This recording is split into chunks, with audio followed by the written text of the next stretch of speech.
Hello दोस्तों, जियो गुरुजी classes में आपका स्वागत है। मैं रोहित शर्मा। सब्जेक्ट अपना ज्योग्राफी। देखिए लेसन नंबर 8 हमारा चल रहा है, जिसे हम पढ़ रहे हैं अंतर्राष्ट्रीय व्यापार के बारे में। आज का जो टॉपिक है वो लास्ट टॉपिक अपना वो है पत्न अंतर्राष्ट्रीय व्यापार के प्रवेश द्वार। यहाँ पर पत्न क्या है? पत्न कहलाते हैं बंदरगाह। ठीक है, बंदरगाह का तात्पर्य होता क्या है? जहाँ पर जहाज आते हैं, अपना माल उतारते हैं, वहाँ से माल चढ़ाते हैं, चाहे माल हो चाहे वस्तु हो, वहाँ से वो सारा कार्य होता है जहाँ पर अंतर्राष्ट्रीय व्यापार को एक बड़ा योगदान मिलता है। पत्न जो होते हैं एक अंतर्राष्ट्रीय व्यापार का एक प्रवेश द्वार माना जाता है। एक तरीके से एक, अब जैसे कि अपना बस होता है, ट्रेन होती है, या फिर हवाई अड्डे होते हैं, ऐसे स्टेशन होते हैं आपके पत्न, मतलब एक बंदरगाह जहाँ पर जहाज़ों का माल उतारना, चढ़ाना, भंडारण, या फिर हम कह सकते हैं वो सारी सुविधाएं जो अंतर्राष्ट्रीय व्यापार को मिलने वाली है, वो अंतर्राष्ट्रीय व्यापार के अंतर्गत बंदरगाह का एक अहम योगदान होता है। बंदरगाह कहलाता है, या कह दीजिए पत्न कहलाता है। यहाँ पर पत्न शब्द जो है वो बंदरगाह से संबंधित है। कई बार बच्चे नहीं समझ पाते कि पत्न क्या होता है, तो मैं बता दूं आपको, बंदरगाह होता है जहाँ पर एक ऐसा स्टेशन जहाँ पर जहाज रुकते हैं। आगे बात सर में। अब यहाँ पर पत्न जो है, यहाँ पर एक शब्द जुड़ा हुआ है, पत्न अंतर्राष्ट्रीय व्यापार के प्रवेश द्वार। ऐसा क्यों कहा गया है? इसलिए कहा गया है क्योंकि अंतर्राष्ट्रीय व्यापार की दुनिया में मुख्य प्रवेश द्वार जो होते हैं पोताश्रय तथा पत्न, या दोनों में से एक, आप पोताश्रय कह दीजिए, पत्न कह दीजिए, मतलब बंदरगाह कह दीजिए। यहाँ पर अंतर्राष्ट्रीय व्यापार की दुनिया जो है वो इन्हीं पत्नों से जुड़ी हुई होती है। क्यों? क्योंकि इन्हीं पत्नों के द्वारा जहाजी जो माल होता है, वस्तु होती है और यात्री होते हैं, वो एक भाग से दूसरे भाग इन्हीं बंदरगाहों के माध्यम से जाते हैं। ठीक है, तो ये पत्न की परिभाषा हो गई, या बंदरगाह की परिभाषा हो गई। इसको किस तरीके एक्सप्लेन करना है, देखिए। लिखना क्या है? अंतर्राष्ट्रीय व्यापार के लिए प्रवेश द्वार का कार्य पत्न, मतलब बंदरगाह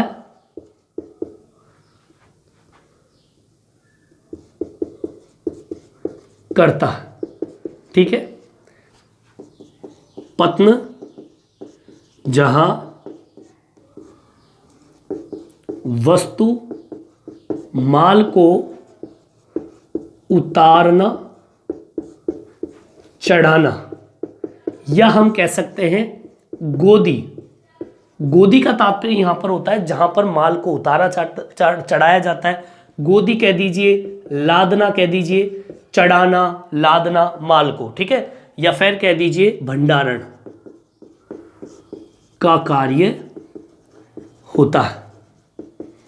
ठीक है, पत्न जहां वस्तु माल को उतारना, चढ़ाना, गोदी, लादना, भंडारण आदि कार्य होते हैं, पत्न कहलाते हैं। ठीक है, इन सुविधाओं को प्रदान करने के लिए जो बंदरगाह होते हैं वो नौगम्य द्वारा रख रखाव की व्यवस्था यहाँ पर होती है, रस्सों की व्यवस्था होती है, बजरों की व्यवस्था। बजरे क्या होती है? छोटी छोटी अतिरिक्त नावें होती है। इसके अलावा श्रम है, प्रबंधनीय सेवाएं होती है, कई तरह की व्यवस्थाएं इन बंदरगाहों पर होती है। एक्सप्लेन कर दीजिए इसको भी। देखिए क्या लिखेंगे? पत्नों पर सुविधाओं में, अब वो सुविधाएं कौन कौन सी? जैसे कि पत्नों में नौगम्य की सुविधा। ठीक है, मतलब नौगम्य का मतलब होता है जहां से जहाज एक स्थान से दूसरे स्थान पे जाता है। ठीक है, इसके अलावा रस्सों, बड़े बड़े रस्सों का उपयोग यहां पर किया जाता है। इसके अलावा बजरों, बजरे क्या होती है? छोटी नावें होती है। ठीक है, छोटी नावें। इसके अलावा और जैसे कि श्रम व्यवस्था है, या फिर कोई भी आपका ऑफिशियल, या कह दीजिए प्रबंधनीय कार्य यहां होते हैं। मतलब जैसे एक बस स्टैंड होता है, जैसे एक रेलवे स्टेशन होता है, जैसे कि एक हवाई अड्डा होता है, वैसे ही आपके ये पत्न होते हैं जहां पर माल जहाजों के द्वारा आता है। ठीक है, एक पत्न के महत्व को नौभार के आकार और निपटाए गए जहाजों की संख्या के आधार पर निश्चित किया जाता है। मतलब पत्न का जो महत्व होता है, मतलब कोई पत्ने ऐसे होते हैं कि जो बहुत ज़्यादा उपयोगी होते हैं, कई पत्ने ऐसे भी होते हैं जहाँ पर नौभार का आकार बहुत बड़ा होता है, मतलब बहुत बड़े स्तर पर काम करते हैं। कई पत्ने ऐसे होते हैं जिसका निपटाया गया कार्य या फिर वहाँ पर जहाज़ों की संख्या बहुत ज़्यादा होती है। इस आधार पर पत्नों का जो बंदरगाह का जो महत्व होता है वो निश्चित किया जाता है। ठीक है, इसको मेंशन कर दीजिए, लिख देंगे। एक पत्न का महत्व जहाजों की संख्या, निपटाए हुए कार्य व आपके नौभार का आकार निश्चित करता है। मतलब ये आपका जो पत्न है, जो आपका बंदरगाह है, उसका महत्व कितना है, एक बंदरगाह का महत्व कितना है वो डिपेंड करता है वहां पर कितनी जहाज़ों की संख्या खड़ी है। आपने देखा होगा एक बस स्टैंड होता है छोटा, एक होता है बड़ा केंद्रीय बस स्टैंड होता है। अब केंद्रीय बस स्टैंड को देखोगे तो वहां पर संख्या बहुत ज़्यादा होती है बसों की। अब कई बस स्टैंड ऐसे होते हैं जहां पर बसों की संख्या कम होती है, तो उसकी जो बस स्टैंड की जो महत्वता है उन व्यवस्थाओं के आधार पर, अगर व्यवस्था ज़्यादा है तो उसकी उस स्टैंड का महत्व भी ज़्यादा बढ़ जाता है। उसी प्रकार की बात कर रहा हूँ कि एक जो बंदरगाह होता है उसका महत्व डिपेंड करता है कि वहाँ पर कितने जहाज़ों की संख्या खड़ी है, वो कितने निपटाए हुए कार्य, मतलब कितना वो कार्य करता है, नौभार का आकार कितना है, उस आधार पर निश्चित किया जाता है। ठीक है, यहाँ तक आपके समझ में आ गया होगा कि पत्न होते हैं क्या है। पत्न सिंपल सा है कि पत्न एक ऐसा स्थान होता है, एक ऐसा स्थान जहां पर अंतर्राष्ट्रीय व्यापार को एक प्रवेश द्वार मिलता है। पत्न मतलब बंदरगाह होता है जहां पर वस्तु माल को उतारा जाता है, चढ़ाया जाता है। गोदी, लादना या भंडारण, एक जगह माल को एकत्रित करने का वो स्थान होता है। पत्न ऐसी सुविधाएं देता है जहां पर पत्नों की नौगम्य की सुविधाएं हो, रस्सों की, बजरों की, श्रम प्रबंधनीय, ऐसे सारे कार्य यहाँ पर पत्नों पर किए जाते हैं। पत्न का महत्व जहाजों की संख्या, निपटाए हुए कार्य और नौभार के आकार द्वारा निश्चित होता है। ठीक है, यहां तक आपके समझ में आ गया होगा। अब बात करते हैं पत्न कितने प्रकार के होते हैं। ठीक है, मैं पत्नों के प्रकार लिखता हूं। पत्न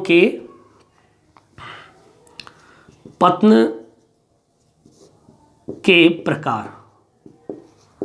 अब देखिए पत्न जो होते हैं इनको 3 भागों में बांटा गया है। कितने भागों में बांटा है? 3 भागों में।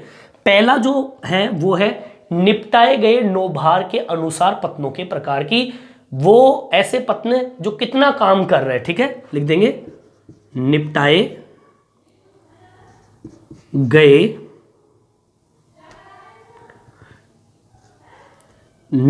गए नौभार के आधार पर पत्नों के प्रकार। ठीक है, पहला तो ये। सेकंड नंबर पे जो पत्न आते हैं वो है स्थिति के आधार पर। ठीक है, अब स्थिति के आधार पर पत्नों के प्रकार। तीसरे नंबर पे जो पत्न होते हैं वो होते हैं विशिष्ट कार्यकलाप के आधार पर, मतलब किस प्रकार के वहां पर कार्य होते हैं। मैं आपको तीनों के बारे में बताऊंगा। विशिष्टीकृत कार्य कलापों के आधार पर पत्नों के प्रकार। कुल मिला के बात यह है कि ये 3 प्रकार होते हैं। पहला निपटाए गए आधार पर, भाई कितना काम वो कर रहा है, किस प्रकार का वो कार्य कर रहा है। ठीक है, क्या वो औद्योगिक क्षेत्र से जुड़ा हुआ है, क्या वो वाणिज्य से जुड़ा हुआ है या विस्तृत क्षेत्र से जुड़ा हुआ है। मतलब निपटाया गया कार्य के आधार पर वो नौभार कौन से हैं, वो किससे संबंधित कार्य करते हैं। फिर आता है अवस्थिति, एक स्थान के आधार पर, और एक होता है विशिष्ट कार्यकलाप, मतलब किस प्रकार का वो कार्य करता है, वो मैं बताऊंगा आपको। ये 3 प्रकार के आपके पत्न होते हैं। अब इनके अंदर की डिटेल क्या है उसके बारे में हम चर्चा करेंगे। पहला पॉइंट डाल लीजिए, निपटाए गए नौभार के आधार पर पत्नों के प्रकार। देखिए पहला बिंदु मैंने डाल लिया है, निपटाए गए नौभार के आधार पर पत्नों के प्रकार। मैं बता दूं इसको 3 भागों में बांटा गया है। कितने भाग है? 3। एक है औद्योगिक पत्न, ठीक है। सेकंड नंबर पे जो आता है वो आता है वाणिज्य पत्न, वाणिज्य पत्न। तीसरे नंबर पे आता है विस्तृत पत्न। कुल मिला के 3 भागों में इसको बांटा गया है। अब नाम से पता चल रहा है ये पत्न क्या काम कर रहा है, उद्योग से संबंधित है, ये व्यापार से संबंधित है, और ये विस्तृत मतलब इसका फैलाव बहुत बड़ा है। अब देखिए उसके बारे में पढ़ेंगे क्या क्या ये कार्य करते हैं। अगर मैं बात करूं औद्योगिक पत्न की, तो मैं बता दूं ये औद्योगिक पत्न जो है ये थोक नौभार का काम करते हैं, ठीक है, लिख देंगे। ये पत्न थोक नौभार का कार्य करते हैं। थोक का मतलब होता है एक बड़े स्तर पर भारी सामानों का ये जो पत्न है वो काम करते हैं, निपटान करते हैं। अब वो काम कौन से हैं, जैसे कि अनाज है, चीनी है, आगे बात समझ में। अब ये थोक नौभार है, मतलब एक तरीके से हम कह सकते हैं वजनदार जो सामान होता है वो इन्हीं बंदरगाहों के द्वारा एक स्थान से दूसरे स्थान पर पहुंचाया जाता है, जैसे कि अयस्क है, आगे बात समझ में। अब ये औद्योगिक से संबंधित हो गया। आगे ये कुछ छोटे से उदाहरण मैंने आपको दिए कि ये कार्य जो है मतलब औद्योगिक पत्न अनाज, चीनी, अयस्क और भी कई ऐसे थोक नौभार वाली वस्तुएं होती है जिनका ये आदान प्रदान करने का कार्य करते हैं, ठीक है। दूसरे नंबर पे आता है वाणिज्य पत्न। अब ये किससे संबंधित है, ये वाणिज्य मतलब होता है व्यापार। ये पत्न सामान्य नौभार, ठीक है, ये पत्न सामान्य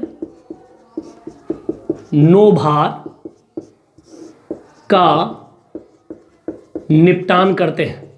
अब वो सामान्य नौभार कौन सा है जो कि आपके ये पत्न करते हैं, जैसे कि उदाहरण के तौर पर कोई सा भी उत्पादन कार्य हो, कोई भी उत्पादन किसी कारखाने के द्वारा किया गया हो, या फिर हम कह सकते हैं विनिर्मित वस्तुओं का निपटान करना। क्लियर, मतलब कारखाने में कोई भी वस्तु बनती हो, उसका उत्पादन होता हो, उन सब का उत्पादन और विनिर्मित वस्तुओं का निपटान का कार्य कौन करता है, वाणिज्य पत्न। और इसके साथ में ये यात्री यातायात का प्रबंधन कार्य भी करता है, मतलब व्यक्ति को भी एक स्थान से दूसरे स्थान पर ले जाता है, लिख देंगे इसको भी। यात्री यातायात का निपटान भी करते हैं, मतलब यात्रियों को भी एक स्थान से दूसरे स्थान पर ले जाने का कार्य भी करते हैं, ठीक है। इसके बाद में आता है विस्तृत पत्न। अब विस्तृत का मतलब होता है एक बड़ा फैलाव। हम कह रहे हैं कि ये पत्न बड़े परिणाम में सामान्य नौभार का थोक में प्रबंधन करते हैं। कुल मिला के इनका कार्य बड़े स्तर पर होता है। कोई भी ऊपर नीचे जो दी हुई है सारी चीजें यहाँ विस्तृत पत्न। विस्तृत का मतलब क्या होता है, बड़ा, ठीक है, लिख देंगे। ये पत्न विस्तृत, विस्तृत का मतलब होता है बड़ा, या कह दीजिए बड़े परिणाम का थोक, ठीक है, थोक में भी होता है। आगे बात समझ, थोक भी कह दीजिए या फिर सामान्य भी कह दीजिए। थोक सामान्य नौभार का निपटान किया जाता है। अब कुल मिला के बात यह है कि ये तीनों ही बंदरगाह क्या काम कर रहे हैं, वस्तु को एक स्थान से दूसरे स्थान पर ले जाने का कार्य कर रहे हैं। जिसमें औद्योगिक पत्न तो भैया थोक नौभार, जिसमें अनाज, चीनी, अयस्क का एक स्थान से दूसरे स्थान पर ले जाने का कार्य कर दिया। वाणिज्य पत्न जो है उत्पादन व विनिर्मित वस्तु और यात्रियों का यातायात का निपटान का कार्य करता है। और विस्तृत पत्न तो है जिसमें सारा कुछ कार्य होता हो। बड़े पत्न या कह दीजिए ये पत्न जो होते हैं बड़े परिणाम में, ठीक है, सामान्य नौभार का थोक प्रबंधन का कार्य ये पत्न करते हैं, ठीक है। तो इस तरीके से अपना निपटाए गए नौभार के आधार पर पत्नों का प्रकार कंप्लीट होता है। सेकंड नंबर का पॉइंट डाल दीजिए, अव स्थिति के आधार पर पत्नों के प्रकार। देखिए दूसरा पॉइंट मैंने डाल दिया है, अव स्थिति के आधार पर पत्नों के प्रकार। इसको भी 2 भागों में बांटा गया है। एक अंतर्देशीय पत्न, एक होता है बाह्य पत्न। 2 प्रकार के पत्न होते हैं, बिल्कुल सीधी सिंपल सी परिभाषा में लिख रहा हूं। अंतर्देशीय पत्न कौन से होते हैं, देखिए अंतर्देशीय जो पत्न होते हैं इनकी स्थिति जो होती, क्योंकि स्थिति के आधार पर है कहां पर स्थित है, तो मैं बता दूं ये पत्न समुद्र तट से दूर स्थित होते हैं। ठीक है, लिख देंगे समुद्र तट से दूर स्थित होते हैं। ठीक है, दूसरी विशेषता क्या है सुन लीजिए, ये जो आपका जो तट है या कह दीजिए ये जो बंदरगाह है वो स्थल भाग से, क्योंकि ये समुद्र में है तो ये समुद्र से एक नदी के माध्यम से या फिर हम कह सकते हैं एक नहर के द्वारा जुड़े होते हैं। ठीक है, ये समुद्र एक नदी या नहर से जुड़े होते हैं। ठीक है ना, जैसे कि मान लीजिए ये स्थल भाग है, ये समुद्र है। ठीक है, ये समुद्र आपका और ये स्थल भाग है, तो ये जो है अब पटना आपका कहां पर है, इस जगह है, तो ये एक नहर के द्वारा या फिर नदी के द्वारा अब आप यहां से आदान प्रदान करोगे तो स्थिति के आधार पर हो गया ये। ठीक है, तो स्थिति के आधार पर मैं कहूं तो अंतर्देशीय जो पत्न होते हैं ये समुद्र तट से दूर स्थित होते हैं और ये समुद्र से एक नदी या नहर से जुड़े होते हैं। ठीक है, ये समुद्र से एक नदी या नहर से जुड़े होते हैं।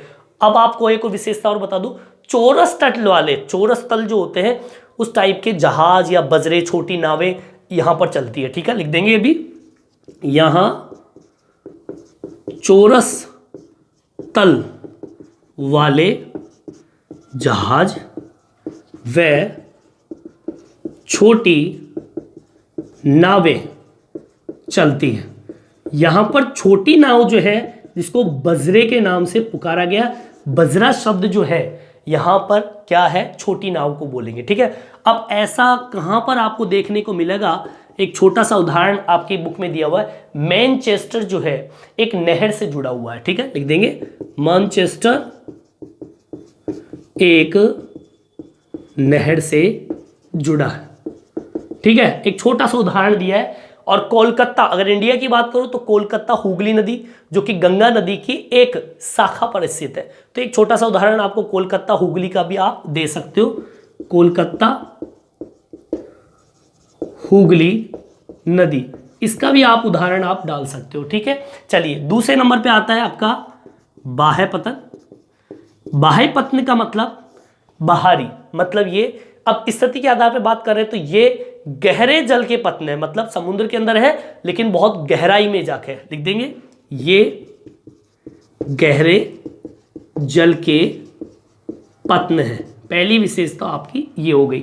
दूसरी विशेषता जो कि वास्तविक पतन से दूर बने होते हैं, मतलब आपके जो मुख्य पतन है उससे दूर होते हैं और इसके अलावा ये बड़े आकार के कारण ये तटों से दूर होते हैं। अब जहाज इतने बड़े होते हैं, गहरे क्यों बोला गया है, क्योंकि जहाज इतने बड़े होते हैं, इतने बड़े आकार के जहाज होते हैं, वो आपके तटीय क्षेत्रों पे नहीं आ सकते। अगर तटों के पे आएंगे तो वो नीचे से रुक जाएंगे, अड़ जाएंगे, उलझ जाएंगे। ठीक है, तो इसलिए बड़े आकार के जितने भी जहाज होते हैं वो बाह्य पतन मतलब गहरे जल वाले पतनों पर ही अपनी सुविधा प्रदान करने का कार्य करते हैं। ठीक है, ठीक है ना, इसको लिखेंगे क्या, जो वास्तविक पतन से दूर होते हैं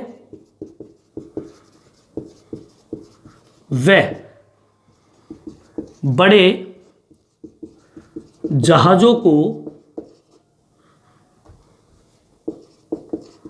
सुविधा देते हैं। अब ऐसा उदाहरण मैं आपको देता हूं कहां का, जो कि आपके बुक में दिया हुआ है। उदाहरण है एथेंस, यूनान में, एथेंस तथा यूनान में पेरियर एक उच्च कोटि का संयोजन बोला गया है, एथेंस और यूनान में। ठीक है, एथेंस व यूनान में, और यूनान में कौन सा, पेरियरीज, पी रे ई अर्स। ठीक है, ये इसका एक छोटा सा उदाहरण है।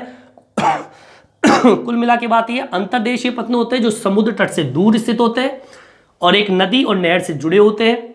और आपका बाह्य पतन जो होते हैं वो गहरे जल के पतन होते हैं और बड़े जहाजों को सुविधा प्रदान करने का कार्य करते हैं। ठीक है, यहां तक समझ में आ गया होगा। ये दूसरा पॉइंट भी क्लियर होता है। तीसरे नंबर का पॉइंट डाल लीजिए, विशिष्टीकृत कार्यकलापों के आधार। अब कार्य के आधार पर बात करेंगे, कई पतनों के अलग अलग कार्य होते हैं, वहां पर केवल उससे संबंधित ही कार्य होगा। जैसे कि तैल्य पतन है तो वहां पर तेल का काम होगा, मार्ग पतन है तो वो एक तरीके से विश्राम केंद्र के रूप में कार्य करेगा। ऐसे कार्य के आधार पर इनको बांटेंगे, ठीक है। तो तीसरा पॉइंट डाल लीजिए, विशिष्टीकृत कार्यकलापों के आधार पर पत्तनों के प्रकार। देखिए तीसरा बिंदु मैंने डाल दिया है, विशिष्टीकृत कार्यकलापों के आधार पर पत्तनों के प्रकार। बिल्कुल सिंपल है, कुछ भी नहीं है इसके अंदर। क्या कह रहा है, कार्यकलाप मतलब ऐसे पत्तन जो अपने कार्य के लिए प्रसिद्धि पाते हैं और वो वहां पर ऐसे ही कार्य होते हैं, कंटिन्यू वही कार्य करते हैं, जैसे कि तैल्य पतन है, मार्ग पतन है, पैकेट पतन है, आंत्रपो पतन है, नौसेना पतन है। ये 5 प्रकार के पतन हैं जो अपने कार्य के आधार पर एक अपना महत्व रखते हैं और प्रसिद्धि पाई है। जैसे कि तैल्य पतन, क्या काम है, तैल्य मतलब तेल, तेल और नौ परिवहन का कार्य ये तैल्य पतन करते हैं। अब यहाँ पे 2 तरह के कार्य होता है, एक होता है टैंकर और एक तेल शोधन। ऐसे पत्न भी यहाँ पर मौजूद है। टैंकर में वेनेजुएला में माराकाइबो एक टैंकर पत्न है और पर्सिया की खाड़ी में अबादान जो है वो एक तेल शोधन पत्न है। मतलब यहाँ पर कुल मिला के तेल का काम होता है, तेल का आदान प्रदान यहाँ से होता है। सेकंड नंबर पे आता है मार्ग पतन। मार्ग पतन क्या होता है, समुद्री मार्ग, जो मुख्य मार्ग होते हैं समुद्री मार्ग, उस मार्गों पर विश्राम केंद्र के रूप में इन पत्तनों को जाना जाता है, ठीक है। मतलब आप जा रहे हो और बीच में कोई स्टेशन जो कि मार्ग पतन है, ये स्टेशन क्या काम करता है, उन जहाजों को तेल भरने, जल भरने, खाद्य, लंगर, ऐसे सारे कार्य व्यवस्था उनके लिए करती है। अगर मान लीजिए कोई लंबे सफर पे कोई जहाज जा रहा है तो वो एक इस स्टेशन पे रुक के पानी भरवा सकता है, ईंधन भरवा सकता है, ठीक है। लेकिन फिर बाद में ये वाणिज्य पतन के रूप में बदल गए, ठीक है। इसका उदाहरण है अदन, होनोलुलु और सिंगापुर। इसके बाद में आता है पैकेट स्टेशन। पैकेट स्टेशन क्या होता है, पैकेट का मतलब छोटा। अब ये होते हैं फेरी पत्न। ये क्या काम करते हैं, छोटी दूरियों के लिए सेवा देने का काम करते हैं। और डाक सेवा मतलब जो पत्रों का आदान प्रदान होता है आमने सामने, तटों के आमने सामने, ये डाक सेवा का कार्य करते हैं। अब जैसे इंग्लिश चैनल जो है उसके आर पार ये सेवा देने का कार्य, एक छोटा सा उदाहरण मैंने आपके सामने दे दिया, ठीक है। आंत्रपोपतन क्या होता है, एकत्रण केंद्र बोलते हैं इसको। मतलब जो भी देश निर्यात के लिए कोई भी वस्तु लेके जा रहा है और वो बेचना चाहता है तो क्या करते हैं, वो एक ऐसे स्टेशन पे सारा माल छोड़ देते हैं, फिर वहां से वो निर्यात के लिए जाता है, मतलब उसे कहते हैं एकत्रण केंद्र। एकत्रण केंद्र विभिन्न देशों से निर्यात के लिए लाई गई वस्तु होती है जो यहाँ पर छोड़ी जाती है, फिर यहाँ से उसका डिवाइडेशन होता है, बांटा जाता है। इसके बाद में सिंगापुर इसका उदाहरण है। नौसेना पत्न क्या होते हैं, नौसेना सेना जो होती है अपनी, उनके युद्ध जहाज जो होते हैं उनके लिए सेवा देने का काम करते हैं और उन जहाज़ों के अंदर टूट फूट या मरम्मत संबंधित कार्य ये नौ सेना पत्न का होता है। इसका एक छोटा सा उदाहरण देता हूं मैं, कोची, ठीक है, कोची, कारवाड़, ऐसे छोटे से उदाहरण मतलब नौसेना के लिए मैं लिख देता हूं। एक तो कोची है और एक है कारवाड़। ये 2 ऐसे हैं जो कि नौसेना पत्न के अंतर्गत आते हैं, ठीक है। तो इस तरीके से आज अपनी किताब भी कंप्लीट होती है फर्स्ट, और आपका ये पत्न से संबंधित ये 8वां लेसन जो है हमारा कंप्लीट होता है। इस वीडियो में इतना ही। ये वीडियो आपको कैसा लगा कमेंट्स करके जरूर बताएं और मेरे चैनल को सब्सक्राइब जरूर से जरूर करें जिससे नए नए वीडियो आप तक पहुंचा सकूं। धन्यवाद।